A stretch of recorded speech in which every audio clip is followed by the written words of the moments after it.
کے لیے زیب و زینت اختیار کرو، میں قربان جاؤں۔ میں تو آپ کو نبی کا دین بتا رہا ہوں، آپ کہتے تو دین بڑا اوکھا کام، بیوی واسطے چنگے کپڑے پاؤنا اوکھا کام۔ میرے نبی نے کہا اپنی بیویوں کے لیے زیب و زینت اختیار کرو۔ سبحان اللہ۔ عورتوں سے کہا، واہ واہ، قربان جاؤں، اشارتاً ہمیں مردوں کو صراحتاً، عورتوں کو اشارتاً، اپنی بیویوں کے لیے زیب و زینت اختیار کرو۔ بنو اسرائیل میں زنا اس لیے پھیلا کہ مردوں نے بیویوں کے لیے زیب و زینت چھوڑ دی تو وہ غیر مردوں کی طرف مائل ہو گئی۔ اور پھر عورتوں کو فرمایا کہ خامدوں کے لیے تیار ہو۔ کیسے؟ آپ نے فرمایا جنت کی حور اپنے خامد کے لیے ایسے تیار ہوگی جیسے ام سلمہ میرے لیے تیار ہوتی ہیں۔ سبحان اللہ، سبحان اللہ۔ ابھی عورتوں نے شادی پہ جانا ہو تو بیچارے مرد دی مصیبت آئی ہوندی ہے، اودیاں ترے جتیاں ترٹ جاندیاں کپڑے ڈھو ڈھو کے، اور خامد کے لیے تیار ہونا ہو تو انہوں موت پہ جاندی۔ اپنے خامدوں کے لیے تیار ہو ورنہ وہ اور عورتوں کی طرف مائل ہو جائیں گے۔ یہ اس میں خفیہ پیغام ہے۔ میرے نبی حیا والے ہیں، پاکیزہ زبان، پاکیزہ ذات۔ مردوں کو صراحتاً فرما دیا اپنی عورتوں کے لیے تیار ہوا کرو۔ بنو اسرائیل میں اس وجہ سے فحاشی پھیلی۔ اور پھر اشارتاً جنت کی حور اپنے خامند کے لیے ایسے تیار ہوتی ہے جیسے ام سلمہ اللہ کے رسول کے لیے تیار ہوتی ہیں۔ جب حضرت فاطمہ رضی اللہ تعالیٰ عنہ کی شادی ہوئی اور نکاح ہو گیا اور رخصتی 1 ماہ بعد، 2 ماہ بعد، 6 ماہ بعد، 1 سال بعد یا فوراً، یہ ساری روایات ہیں، لیکن زیادہ صحیح ہے کہ کچھ عرصے بعد رخصتی تھی، فوراً نہیں تھی۔ تو جب حضرت علی نے آ کے رخصتی کا مطالبہ کیا حضرت ام ایمن کے ذریعے سے، تو آپ نے حضرت حفصہ اور حضرت ام سلمہ اور حضرت عائشہ ان تینوں سے فرمایا کہ تم جانتی ہو نا میری بیٹی فاطمہ مجھے کتنی محبوب ہے، میری بیٹی کو دلہن بناؤ۔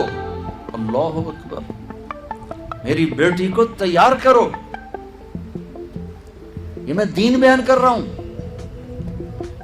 بے پردگی نہیں، بے حیائی نہیں، زیب و زینت میرے دین کا حصہ ہے، میرے نبی کی شریعت ہے۔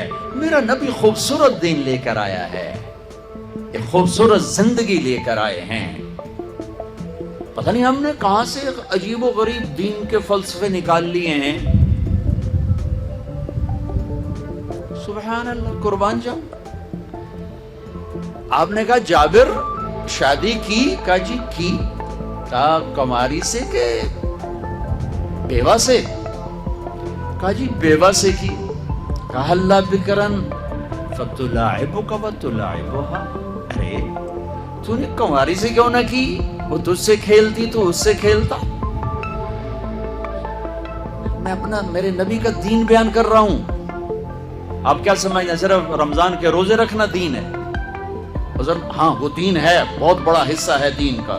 عبادت میرے دین کی بیس ہے، بیس ہل گئی تو ساری عمارت گر جائے گی۔ نماز نکل گئی، روزہ نکل گیا، زکوٰۃ نکل گئی، حج نکل گیا، پیچھے کیا رہ گیا؟ ساری عمارت ٹوٹ گئی۔ لیکن بیس کو عمارت نہیں کہتے، ہاں بیس پر عمارت کھڑی ہوتی ہے۔ میں عمارت کے کچھ خد و خال بتا رہا ہوں، کچھ نقش و نگار بتا رہا ہوں کہ میرا نبی دین کی عمارت ہمیں کیسے دے کر گئے۔ کبھی آپ نے میلا کپڑا نہیں پہنا، پرانا کپڑا پہنا، پیوند لگا کپڑا پہنا، میلا کپڑا زندگی بھر نہیں پہنا، زندگی بھر۔ اور آپ کے بدن مبارک سے، آپ کے پسینے سے ایسے خوشبو آتی جیسے مشک سے خوشبو آتی، دنیا کے سب سے مہنگی خوشبو۔ آپ حضرت ام سلیم کے گھر میں آرام فرما رہے تھے دوپہر کے وقت، دوپہر پر تو آپ یوں کر کے سوئے ہوئے تھے، یوں یہ کوہنی آگے نکلی ہوئی تھی۔ آنکھ کھلی تو دیکھا ام سلیم نے یہاں بوتل رکھی ہوئی، یہاں تو آپ نے کہا کیا کر رہی ہو؟ تو کیا تھا، چونکہ گرمی، پنکھے تو ہے نہیں، پسینہ یہاں سے نیچے گر رہا تھا، ام سلیم نے نیچے بوتل رکھی ہوئی تھی اور وہ سارا پسینہ اس کے اندر جمع کر رہی تھی. کہا ام سلیم کیا کر رہی ہو؟ کہا یا رسول اللہ یہ آپ کا پسینہ اکٹھا کر رہی ہوں، یہ مشک سے زیادہ خوشبودار ہوتا ہے. میرے نبی نے کبھی گندے کپڑے نہیں پہنے، کبھی میلے کپڑے نہیں پہنے، پرانا پہنا ہے، پیوند لگا پہنا ہے.